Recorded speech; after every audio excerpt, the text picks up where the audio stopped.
My name is Mariam Zori. I am an assistant researcher at Inorino Center of Excellence, and I am pleased to present for you part of a research we are doing with Biochar and using for indoor air remediation. And I would like to take this opportunity to just briefly tell you a little bit about our institution, Inorino Center of Excellence, which is a private research institute in a nice city of Izola in Slovenia. And it was founded in 2017, and it is the largest wooden building in Slovenia. Our research is focusing on using wood and creating better built constructions for the people and environment using sustainable approaches and renewable materials. Currently, we are just under 70 employees from a very international background and with a fair distribution between the two genders.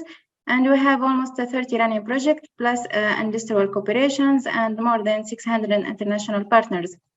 We also have 10 different research laboratories equipped with advanced equipment. So please, if you have interest, don't hesitate to check our website and contact us. So let's start with some introduction. I would like to start with telling a little bit about the air pollution, which is a serious problem that is threatening the public health and the environment. And the World Health Organization reported that almost 7 million premature deaths are happening every year because of respiratory diseases. Also, the US Environmental Protection Agency reported that the exposure to pollutants indoor is 2 to 5 times higher than the exposure outdoors, which is quite serious. One of the most popular group of indoor air pollutant are VOCs, volatile organic compounds, which are very toxic and hazardous. In case of short-term exposure, they could cause what is called the sick building syndrome, which is manifested by headache, dizziness, low productivity, and so on. So it affects our well-being. And the long-term exposure can cause chronic disease like cancer, asthma, respiratory tract irritation, and even death. So in the framework of a BarkBuild project, we are trying to tackle this problem and reduce the VOCs rates in the indoor environment. And the BarkBuild project is funded by the Forest Value Program, and it aims to valorize bark from a spruce tree and also other feedstock through different approaches. So our partner are using biorefinery to make bio-based coatings and adhesives, while we are using a thermal conversion, mainly slow pyrolysis, to produce biochar and use it for the absorption of volatile organic compounds. We performed two studies to investigate the effect of particle size of biochar on the absorption efficiency, and also the effect of pyrolitic temperature, which I will be presenting today. First, I would like to tell about the biomasses that we used in this study. First one is olive stone. So olive stone is a byproduct of olive mill industry. The stone is representing about 10% of the fruit weight, which is quite a lot. So in Europe, there are up to 10 million tons of olive solid waste every year. And the second biomass is Arondodonax. It's also called giant reed. It's widely spread near to the rivers and the pond, and it is classified the number 10 in the 100 worst invasive species in the world because it's causing eutrophication problems and other problems in the environment, and it's characterized by very fast growth rate. So we took these two biomasses and we prepare biochar particles. First, we start with a pre-pyrolysis treatment consisting of reducing the impurities and also the ash content. We also grind. So for reducing the ash content, we simply perform a demineralization by washing the biomass at 60 degrees Celsius for 1 hour under stirring. And this treatment was done only for Arondodonax biomass because our previous study showed that there was no big effect on the olive stone because initially the olive stone had very low ash content. And we found that the surface area and the total pore volume increased very like 4 and 30 folds compared to the non-demineralized biomass. And more detail can be found in our recent publication. After that, we did pyrolysis in the tube furnace. We applied the different temperature from 300 to 800 degrees Celsius, and the time was 30 minutes. After pyrolysis, we further treated by using a wet ball milling for 30 minutes because we found that ball milling can help to expand the surface area and the pores volume. And we also were curious about the comparing with activated carbon. So we took one sample of Arnold-Donax biochar prepared at 800, and we activated it using CO2 and just to compare. For the characterization, we did approximate analysis, FTIR for the surface functional groups, of course, physisorption analysis under nitrogen and CO2, and the absorption tests were done using formaldehyde because it's a very major indoor pollutant. So here you can see the real experimental setup, and here is just illustration. We put in a very hermetically closed glass chamber, we put a fan to distribute the air homogeneously. We put our sample of biochar in a petri dish, and we have electrochemical sensor to monitor the concentration of formaldehyde. We inject here certain quantity of formaldehyde and then record the data continuously via software. So I will just pass quickly through this table. Important thing to see that for approximate analysis, it showed us that with the increase of pyrolysis temperature, the volatile and the yield of biochar decreased, and the ash and the fixed carbon content increased, which is quite logical because when we increase the temperature, more components will be degraded, cellulose, hemicellulose, and lignin, which will lead to the release of more volatiles in form of hydrogen and oxygen, and this will lead to the concentration of minerals and also carbon content. For the FTIR, here I show the spectra from Arnold-Donax biomass and activated version, and here olive stone. It's basically the same, so both spectra are very similar. We detected peaks in same positions.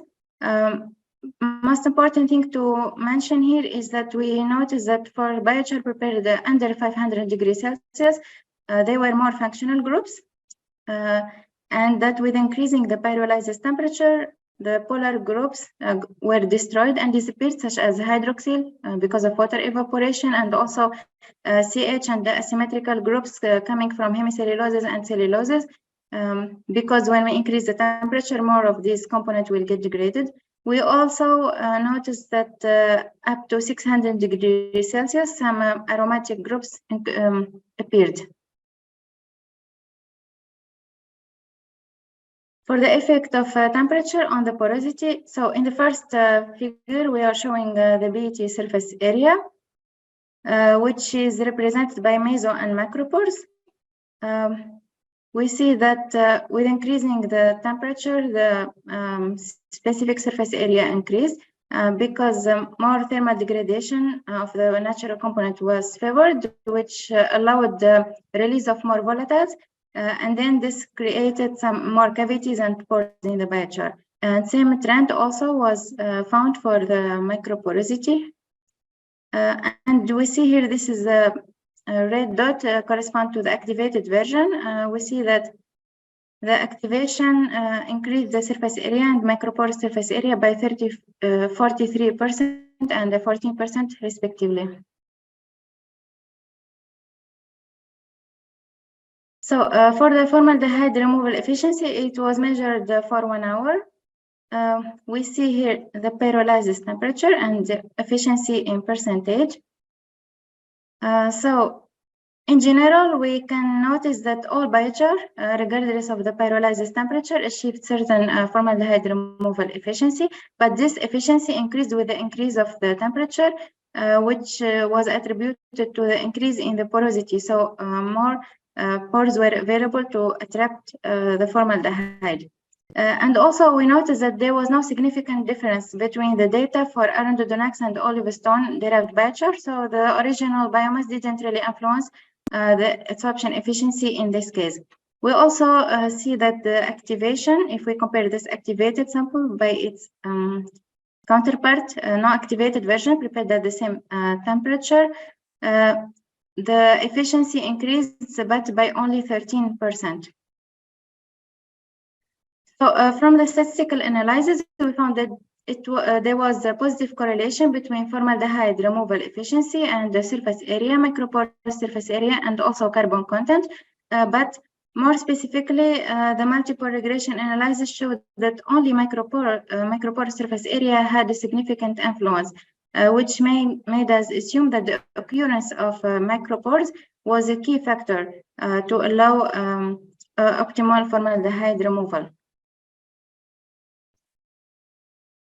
And this could be because of the small size of the formaldehyde molecules, which is about 0.25 nanometer. If we see closely, we have here the micropores distribution in Arundodonx and olivestone samples. So micropores are the pores with a width under 2 nanometer. We can see that most of the pores were concentrated between 0.3 nanometer and 0.8, which is very convenient for trapping such a small molecule. And of course, previous research showed that there is a strong relationship between the absorption capacity, pore size, and adsorbate size. So we think this was quite logical. Let's talk a bit about the formaldehyde removal mechanism. As I mentioned before, that biochar could attract the formaldehyde regardless of the pyrolysis temperature. But actually, there were different mechanisms for this. So first, for the samples that were pyrolyzed under 500 degrees Celsius, the mechanism is so-called partitioning. These samples contain higher content of non-carbonized organic matter. This non-carbonized organic matter has amorphous structure, which allows the formaldehyde to diffuse in it, and it's able to trap the formaldehyde molecule via non-polar and polar interactions. However, for samples prepared at higher temperature, 500 and above, they have a quite well-developed porous structure. And then the mechanism here is a physical adsorption, and it consists of trapping the formaldehyde molecule in the pore. So it's a pore filling mechanism. Here I will show about the formaldehyde concentration inside the chamber in function of the time, so in function of the 1 hour of the experiment. We can see that most of the sample followed the same trend. So after about 20%, between 15 and 20, sorry, not percent, minutes, 15 to 20 minutes, the adsorption rate really decreased and became almost stable. And here, because we reached the equilibrium, so it means that biochar was saturated and not able to trap more molecules. We tried to take one sample. This was the Arundodonx sample prepared at 800, and we performed the thermal regeneration for 5 cycles. We found that adsorption efficiency was almost the same for the 4 first cycles. However, in the 5th cycle, it started to decrease by 13%, which could be due to some structural changes caused by several regeneration cycles. So it's a bit limiting here. So we tried to combine this adsorption with another air purification technology, which is the photocatalytic degradation. And the principle here is to combine the adsorptive property of the biochar with the photodegradation capacity of photocatalyst. In this case, we used manganese dioxide. So we doped the biochar with manganese dioxide and we tested it, and just simply this can be explained. So the biochar would adsorb the VOCs, and then the manganese dioxide immobilized on the biochar particles will be activated. It will degrade these VOCs, and then the biochar is again available for trapping more. And this is supposed to allow continuous removal. And we did the testing for 8 hours this time under ambient conditions and visible light. I won't get into a lot of details because these are the very first results that we saw. It's still a fresh study. So here we have manganese dioxide. We prepared in the laboratory using the co-precipitation method. So this is a formaldehyde removal efficiency after 8 hours. Here we have pure photocatalyst manganese dioxide. Here the pure biochar. And then biochar doped with different concentration of manganese dioxide. And we found that this sample doped with a 0.04 molar solution of manganese performed the best, and removal was up to 91%, which is quite a good result compared to the biochar that only performed 62%. So here I show the fluctuation of the formaldehyde concentration inside the chamber for this sample, the most successful sample, and also for pure biochar. So if you see here, the black line is for biochar. At the beginning, in the first, before half an hour, it was a big drop in the concentration due to the adsorption, as we saw previously. And then the adsorption was not happening anymore. It was quite constant. However, for the functionalized biochar, so a sample doped with the manganese, it was first a drop, a little bit less than the pure biochar because this sample showed a bit less porosity. And then after 2 hours, it continued to further decrease because after 2 hours, the photocatalyst started to be activated and to decrease. We also were recording the concentration of CO2 inside the chamber, and the CO2 is one of the intermediate of degradation of formaldehyde. So we saw that in the case of biochar sample, there was no release of CO2, so formaldehyde was not getting degraded, it was just trapped inside the biochar. But for the functionalized biochar sample, we noticed that there was a bit of increase in the CO2 concentration.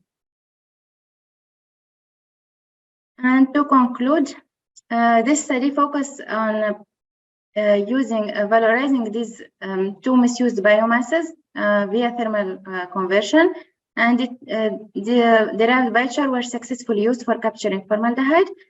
However, the saturation was a limiting phenomena, and we're trying to overcome this by using by using other technology, the photocatalytic degradation, and we hope that we could try to further optimize the quantity of manganese dioxide in order to achieve optimal removal. And also we will aim to use these functionalized biochar particles in a composite. We think to add it to coating that can be applied on the wood substrate and like a wood furniture, for example, and this will allow to realistically use it for indoor air remediation.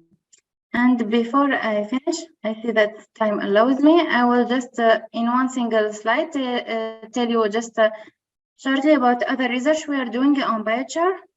So we are not using biochar only for air remediation, but also we use it as a UV stabilizer for wood protection in the facade, outdoor wood. So we prepare a coating made of biochar and tang oil. It was very successful to protect against UV and also moisture. We also use biochar as an additive for reinforced polymeric composites to improve hygroscopic and mechanical properties. Also, we use it to improve the fungal resistance of composites. In the framework of NatFib project, we use biochar as an additive in concrete materials.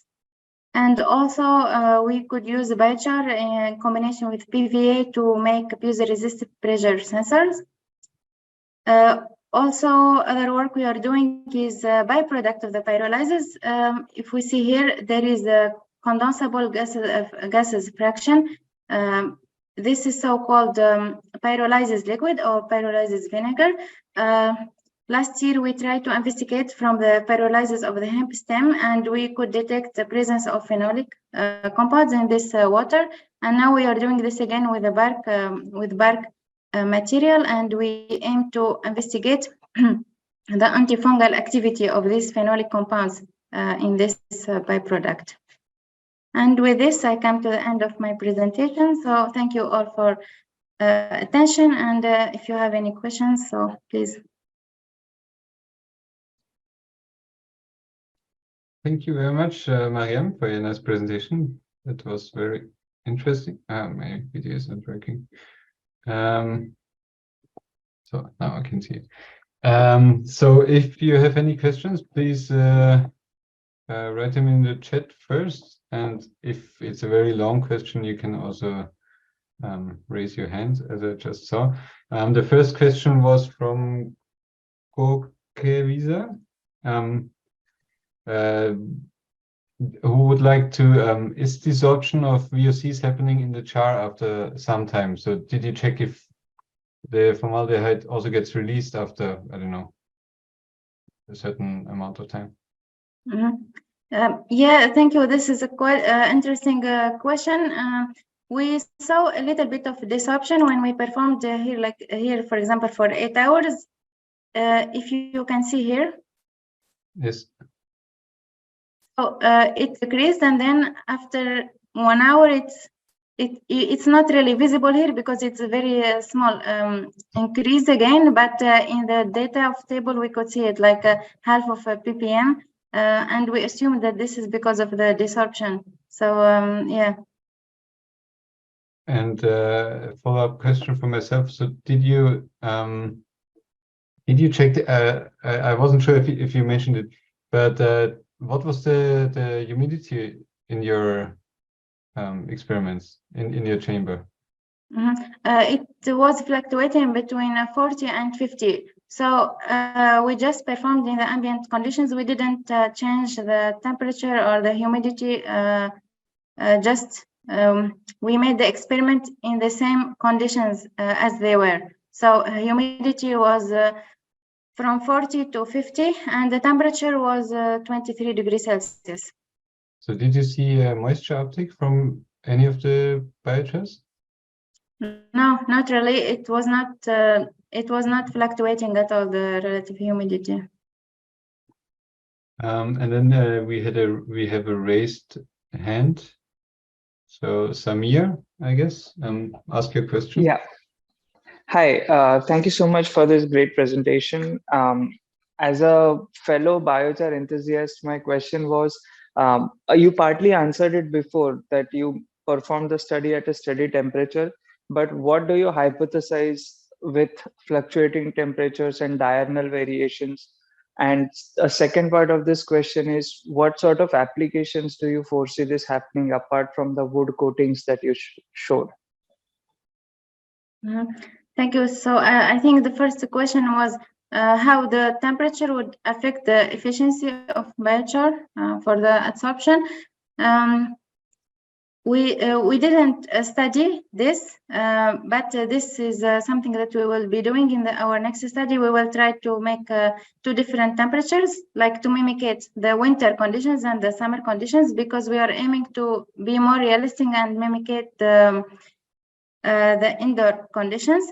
But from the literature, it's always seen that when the temperature is increased, then the adsorption efficiency is increased. Maybe because when temperature is higher, then these VOCs are getting more volatilized, which will allow them to be more mobile, and it will allow the first contact with the biochar surface and allow them to get trapped.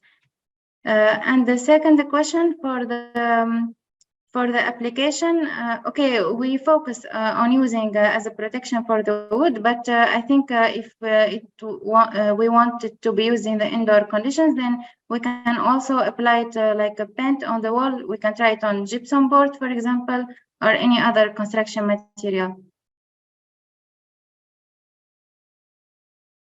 Okay, thank you very much, Maya. So you have 1 minute more to ask a question in the chat, and my other last question would be, did you use is there any reference material for formaldehyde adsorption from ambient air, or is manganese oxide I guess it's not a reference material. Is there any commercial alternative out there? Or? Yeah, manganese dioxide was the photocatalyst, like the active agent that we use. But you mean a reference to compare the performance of the biochar with? For example, usually for air filtration, I would assume something like an activated carbon. Or is there anything out there, or is it a new field of material research? Yes, so for the doped, for the pure biochar, we compare with the activated version. But for the photocatalyst, there is no really standard material. But we think to compare it with titanium dioxide because it's most famous photocatalyst. It is used almost everywhere, especially in the paint of the for the walls outdoors. So I think it will be interesting to compare between the performance of the both photocatalysts.